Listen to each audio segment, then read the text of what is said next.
Welcome everyone to our January staff meeting. This is our second virtual staff meeting. Hope you enjoy it.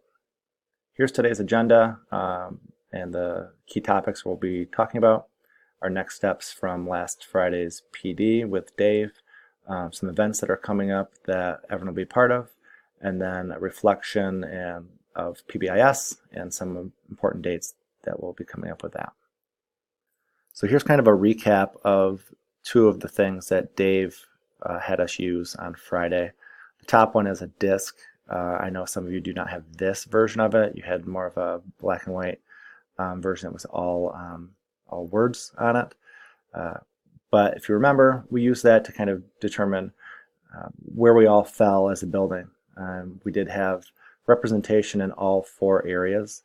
So what this did allow us to see and better understand is what our priorities are, each of us, how we're motivated, some fears and concerns. But I do think the bigger takeaway is to kind of notice who are on the opposite ends of where we fall in the disc, and what are some possible opportunities for us to have some conversation with them, identify with them, and possibly understand each other a little bit better. The bottom is the principles of dialogue that was used when we worked with a partner and discussed our memories from a neighborhood. The hope is that we can find opportunities, whether it's in PLCs or during lunch, or maybe just some casual conversations where we can put some of these principles into practice. I think knowing where people fall on the disc and not assuming, maybe having some conversation about that and learning from each other, along with using these principles of dialogue, can really help us put into practice a lot of the things that we worked on Friday, and kind of set ourselves up to move forward when Dave comes back. So this was not a one and done PD. Below you can see the timeline for the work we're going to do with Dave.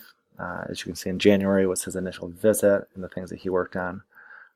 Next month, I'd really like us to seek out other members of the staff, maybe people who do not fall in the same disc area as you.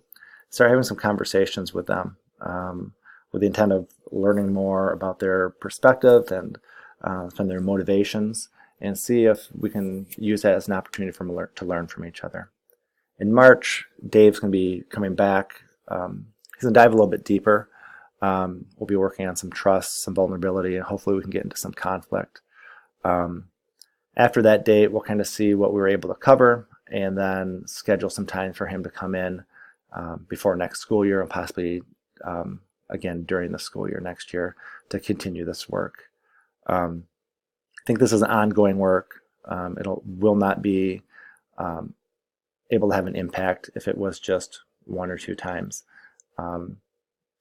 Also, if we're not dedicated to this work in between those dates when he's here, I don't know if we'll have a whole lot of growth.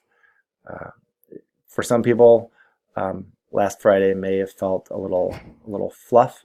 For others, it was a little more eye-opening. So I'm hoping that we can kind of digest some of the work that we did and really start to see how we can improve and increase our communication amongst adults, how we can start trusting each other, and more importantly, how we can start being vulnerable, kind of show what our own perspectives, what our own beliefs, what motivates us, without the fear of judgment. If you were unable to attend last Friday, or if you've lost any of the materials, please let me know, and I can get you any of those handouts that Dave had for us. Next up are some events that are going to be coming up fairly soon that I wanted everyone to be aware of. On January 21st, we have our key communicators visit. That's when the community comes in, whether it's other administrators from around the area, people from the ISD, people from the city, coming in and trying to just see what's going on here at the ECC and get a picture of what we do day in and day out. For us, one of the struggles we have is the time of it. It's from 9 o'clock until 11 o'clock. That's when we have our specials. In the past, what we've done is gone into classrooms, and really they're kind of limited to see our lit block and work on literacy.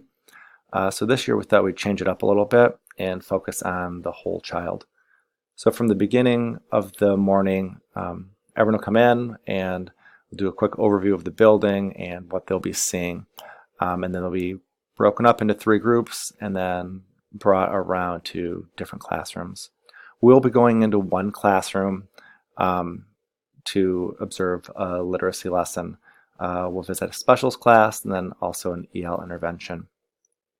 After our tour, we're going to have a panel discussion. In other buildings, I've had students lead this. I don't feel that we are at the spot to really have an engaging panel right now with students, but maybe something we could look at in the future.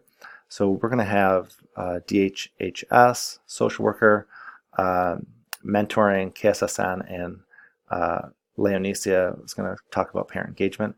And really it's going to get an opportunity for all of those people to kind of share out what they do day in and day out with students and kind of shine a light on the other side of schooling. I think a lot of times the community and people who are not in the building on a daily basis may assume it's just reading and writing and not be aware of everything else that we work on with students. So this will give us an opportunity to kind of showcase that and talk about all the hard work we all do with students and families on a daily basis. The other important date that's coming up fairly quickly is our parent-teacher conferences. This is February 25th, 27th, and 28th. As you can see, I have the times for those conferences there, and then on the 28th, it is a half day for students and for teachers. A couple things to remember. Report cards are going to need to be done for this conference on Monday, February 24th by 8 o'clock. That way Laura can finalize them all. And then if you would like, teachers can use them to guide their conferences, or we will just send them home with students on Friday, the 28th. This is also our spring conference. This is when discussions about possible retention should be happening.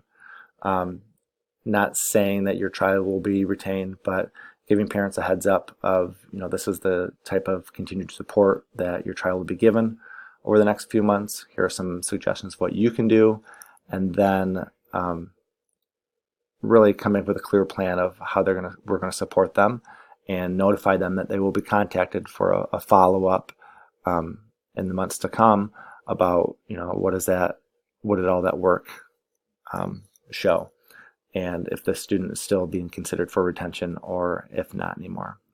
Along with that, a spreadsheet will be sent out in the next week or so that will be used during conferences. What I'd like you to do is fill out the different portions of the spreadsheet.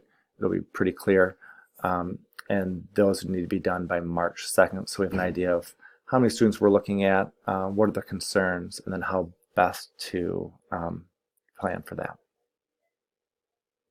Finally, we're going to look at PBIS. Thanks again to everyone for the relaunch. It went off really, really well. Students responded real well. I'm definitely going to have to order some more gold sheets because teachers are going through them at a rapid rate, which is awesome. So as you can see here, the level ups from week 1, we had 179 students level up to level 1, which is awesome, and then 8 students go to level 2. So this week we'll continue the leveling up, and I'll be around to each classroom to hand out prizes for that. So how do we continue this momentum? I did get an email from Jeff Patton. He's almost done with all of the PBIS videos, so I'll share those as soon as I get those, but that'll be a great resource to use in the classroom, especially now as this is fresh. You can use those clips. I'll make sure to share those out too, so that students can see appropriate behaviors in all areas. Continue to hand out the gold slips, the gold tickets. We really want to make sure we get those in as many hands as possible, so the students are leveling up and feeling that success, and then find as many opportunities to praise students for that positive behavior as possible. Really making sure that we take those moments to ensure that as we hand out a gold ticket that the student is aware of what they did to earn that ticket, and it's not just they get a ticket for they don't know what. We want them to be able to kind of go back to that and know what exactly they did so they can do that again. So moving forward with the Level Up and the Fridays. So Level Up days will happen on every Friday. Either myself or someone else will come around, similar as we did this past week, and hand out those prizes for the levels. This will be every single Friday. Now, every other Friday, we'll have those drawings of all the students. So what we'll do is we'll come around to each room and collect all of your gold tickets. And the dates that we're going to collect those gold tickets are listed below. The afternoons on those days we'll make an announcement towards the end of the day so that students can come up and get their bonus prize. A lot of times it'll be an experience, or we've had some donations of some things that students can pick from. But we'll also have the staff drawings on those days too, so you can see those listed below.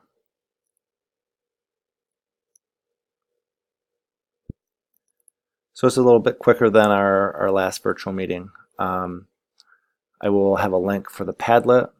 Please try to have this done, viewed, and then entered some information in the Padlet by Wednesday the 15th.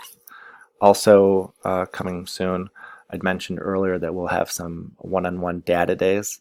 I will give more information out about that, what data you'll need to have collected, what you'll bring, and then how we're going to schedule those one-on-one data review sessions. As always, if you have any questions, please let me know. Thank you.